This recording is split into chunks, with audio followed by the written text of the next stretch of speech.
Breaking news చూస్తున్నారు. పవన్ కళ్యాణ్ కు KTR counter ఇచ్చారు. తెలంగాణ భూమిపుత్రుల జాకీర్ అంటున్నారు కేటీఆర్. తెలంగాణ 4 కోట్ల ప్రజల జాకీర్ అన్నారు ఆయన. అమరవీరుల నెత్తుడితో తడిసిన నేల తెలంగాణ అంటూ చెప్పుకొచ్చారు. మాకు పోరాటాలు ఉద్యమాలు కొత్త కాదన్నారు కేటీఆర్. పవన్ వచ్చి మాకు చెప్పాల్సిన అవసరం లేదంటూ చెప్పుకొచ్చారు కేటీఆర్. హీరోగా పవన్ను అభిమానిస్తాం, చలాయిస్తూ ఊరుకోమంటూ అధికారం చలాయిస్తూ ఊరుకోమంటున్నారు కేటీఆర్. తెలంగాణ ఓజీ కేసీఆర్ అంటూ చెప్పుకొచ్చారు కేటీఆర్. కేసీఆర్ తప్ప ఇంకెవరు మాకు అవసరం లేదు అన్నారు కేటీఆర్. వైజాగ్ స్టీల్ ప్లాంట్ ప్రైవేటీకరణకు మేము వ్యతిరేకించామంటూ చెప్పుకొచ్చారు కేటీఆర్. తెలంగాణకు రావడానికి పవన్ను అడ్డుకున్నదెవరు అంటూ ప్రశ్నించారు ఆయన. తెలంగాణ ఆవిర్భావం రోజు మీటింగ్ ఎందుకు పెట్టారు అంటూ ప్రశ్నించారు కేటీఆర్. మిమ్మల్ని అడ్డుకున్నది మేం కాదు, కాంగ్రెస్ అంటూ చెప్పుకొచ్చారు కేటీఆర్. తెలంగాణలో కొత్తగా జనసేన పోటీ చేసేదే ఉంది. 2018, 2023 ఎన్నికల్లో పోటీ చేయలేదా అంటూ ప్రశ్నను సంధించారు కేటీఆర్. ఈ నేపథ్యంలో కేటీఆర్ ఏమన్నారో చూద్దాం, ఆ తర్వాత డీటెయిల్గా మాట్లాడుకుందాం. నేను అడుగుతా ఉన్న పవన్ కళ్యాణ్ గారిని, వాళ్ళ మీరు కొత్తగా పోటీ చేసేది ఏముందండి? జనసేన 2023లో పోటీ చేయలేదా? మీరు చేశారు కదా అసెంబ్లీ ఎన్నికల్లో, మొన్న మున్సిపల్ ఎన్నికల్లో కూడా పోటీ చేశారు కదా 350 వార్డులో. కొత్తగా చేసేది ఏముంది? అండ్ ఇంకోటి, మిమ్మల్ని ఎవరు ఆపుతున్నారు? 2018లో చంద్రబాబు నాయుడు గారు వచ్చారు, పోటీ చేశారు. 23లో మీరు పోటీ చేశారు. పోటీ చేయండి, ఎవరు వద్దంటున్నారు. కానీ మీరు ఇక్కడికి వచ్చి మాట్లాడేటప్పుడు ఇదేదో ఆషామాషిగా ఏర్పడ్డ రాష్ట్రం కాదు, ఇదేదో అనాయాసంగా వచ్చిన రాష్ట్రం కాదు. వేల మంది బలిదానాలతో రక్తంతో తడిసిన నేల ఇది తెలంగాణ. కాబట్టి ఇక్కడికి వచ్చినప్పుడు 1-2 సార్లు ఆలోచించుకొని మాట్లాడాలి. నేను ఒక మాట అన్నారు ఆయన, అడ్డుకుంటున్నారు. ఎవరు అడ్డుకుంటున్నారు మిమ్మల్ని? ఏదో ఊహాజనితమైన ఒక ప్రపంచం సృష్టించుకొని ఎవరు అడ్డుకున్నారు మిమ్మల్ని? 2018లో పోటీ చేస్తే అడ్డుకోలేదు, 23లో పోటీ చేస్తే అడ్డుకోలేదు, ప్రజలు అడ్డుకున్నారు. మేమేం చేస్తాం దానికి? ఒకటి మాత్రం పక్కా, పవన్ కళ్యాణ్ గారైనా ఎవరైనా సరే తెలంగాణ ఆవిర్భావ దినోత్సవం రోజు వచ్చి ఇక్కడ మేము సభ పెడతాం. అది కూడా గతంలో నేను తెలంగాణ ఏర్పడ్డప్పుడు నాకు ఆ విభజించిన పద్ధతి నచ్చలేదు. ఒక ఆయన అంటాడు తల్లిని చంపి బిడ్డను బతికించారంటాడు, ఇంకొక ఆయన విభజించిన పద్ధతి నచ్చలేదంటాడు. ఇవన్నీ ఏంటంటే తెలుగు హైదరాబాదీ అల్ఫాజ్ మే బోల్నా అయితే గుమా ఫిరాకి బోల్నా బోల్తే ఇసుకో. నాకు ఇష్టం లేదు తెలంగాణ ఏర్పడని సీదా చెప్పక ఉల్టా మాటలు ఎందుకు? ఇది బాగలేదు, అది బాగలేదు. మరి నువ్వు అది బాగలేక ఇది బాగలేక 11 రోజులు అన్నం తినకుండా ఉంటే మళ్ళీ తెలంగాణ ఆవిర్భావ దినోత్సవం రోజు మీటింగ్ పెట్టాల్సిన అవసరం ఏముంది? సరే మీటింగ్ పెడదాం అనుకున్నావు, అడ్డుకున్నది ఎవరు? కాంగ్రెస్ ప్రభుత్వం. ఏమైనా అనాలనుకుంటే వాళ్ళని అనాలా? కాబట్టి పవన్ కళ్యాణ్ గారైనా ఎవరైనా ఈ దేశంలో ఎక్కడైనా పోటీ చేయొచ్చు, మాకు అభ్యంతరం లేదు. పోటీ చేశారు కూడా కదా మీరు. 2023 में भी आप बहुत करे. మీ అయ్యే జాగీరా.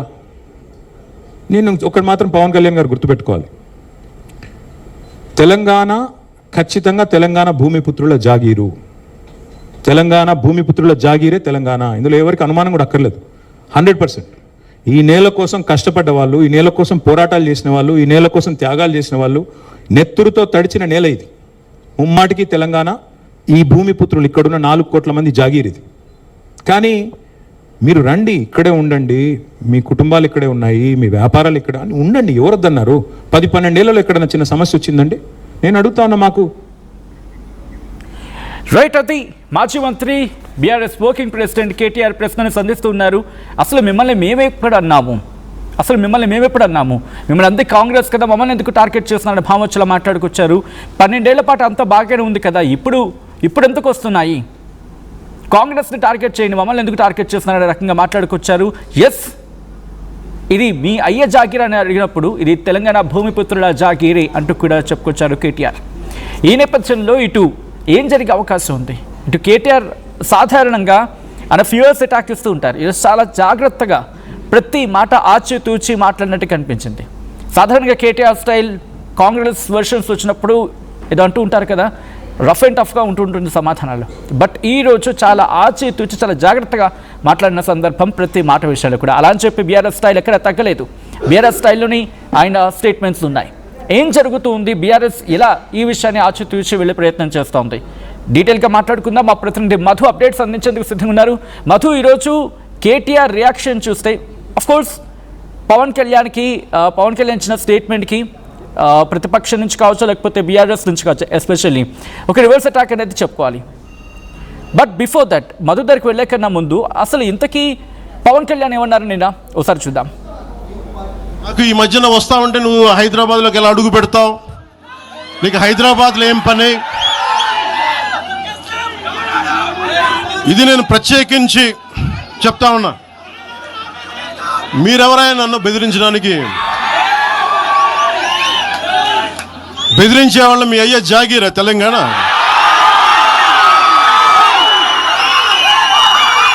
నా మీద దాడులు చేస్తా ఉన్నారు కదా.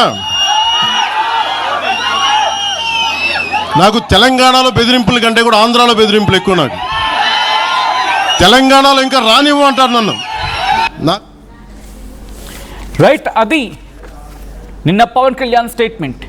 ఈరోజు దానికి రియాక్షన్ స్టార్ట్ అవుతున్నాయి. ఇన్ఫాక్ట్ నిన్ననే స్టార్ట్ అయ్యాయి. కాంగ్రెస్ నుంచి మంత్రి పొన్నం ప్రభాకర్ రియాక్ట్ అయ్యారు. ఆ తర్వాత కాంగ్రెస్ పార్టీ నుంచి రియాక్షన్స్ కంటిన్యూ అయ్యాయి. ఇప్పుడు ఇష్యూ కంటిన్యూ అవుతూనే ఉంది. మా ప్రతినిధి మధు అప్డేట్స్ అందించేందుకు సిద్ధంగా ఉన్నారు. మధు, ఈరోజు బీఆర్ఎస్, మరి ముఖ్యంగా బీఆర్ఎస్ వర్కింగ్ ప్రెసిడెంట్ కేటీఆర్ ఇచ్చిన స్టేట్మెంట్ ఎలా చూడాలి?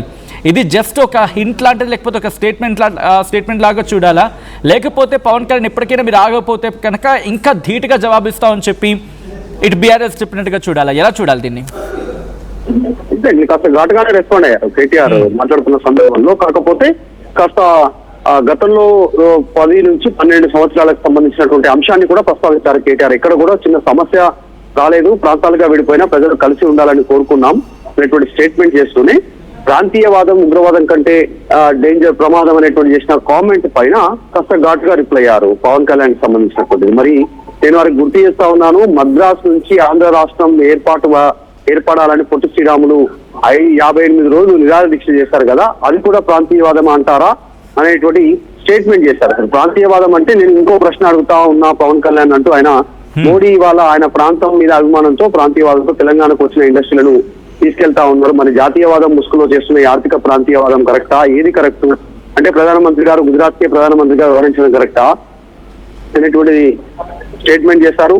దాంతో పాటు ఇంకో కొంచెం కీలకమైనటువంటి పాయింట్, మీ అయ్యా జాగీరా తెలంగాణ అనేటువంటి పవన్ కళ్యాణ్ నిన్న స్టేట్మెంట్ చేశారు కాబట్టి నేను ఒక్కటి మాత్రం గుర్తు చెప్తా ఉన్నా, తెలంగాణ ఖచ్చితంగా తెలంగాణ భూమి పుత్రుల జాగీరు అనేటువంటి స్టేట్మెంట్ చేశారు.